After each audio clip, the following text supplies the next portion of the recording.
Okay, if you're a parent and your child is in public school, which odds are in Wales, if you're in Wales, they are, especially if you live in an area like mine where you don't really have any other recourse, where homeschooling is often not possible and private education is a financial fever dream. You need to be aware of this. You need to be aware of this, that your child is being indoctrinated, not educated, and you need to be able to correct the record. Unions and the World of Work project has been developed in social partnership with trade unions, teachers and schools. Working with Wales TUC, the project will support delivery of careers and work-related experiences, CWRE, an integral part of the new curriculum for Wales.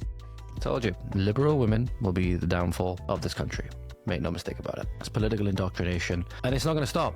It's going to get worse and worse and worse. You're expecting your kids to be coming home even further programmed into left-wing orthodoxy in the near future, unless you're going to be paying attention, ladies and gentlemen. And one final thing on this story, and not particularly this story, but a story we covered before. The Welsh government's sewage regulator was paying £134,000 taxpayer money to two positions to do with DEI, to do with diversity, equity and inclusion, right? So we had, I think it was about nearly £72,000 for a grade 7 position, and then about £65,000 a year for a grade 6 position, just for basically telling white people, white men in particular, that they're evil oppressors in all instances, and they might as well just kill themselves, basically. Or they should, bow down and kiss the feet of the diverse peoples and such, and give away all their positions of quote-unquote power and oppression. I'd love to give away my position of quote-unquote privilege and power as a person that's barely making ends meet right now.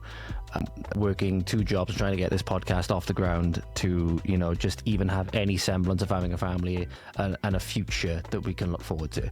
Okay, I'd love to trade my position of privilege with the position of privilege at the person with the 70 grand a year coming in for just being able to tell people that they're evil oppressors and really probably not do much and go give a couple of speeches and stuff like that. Would love it. No, I wouldn't. I would hate it because I have this awful thing called principles, and they always get in the way. But I wouldn't have it any other way. Welsh government's failed sewage regulator splashed out over £134,000 on diversity, equity and inclusion officers.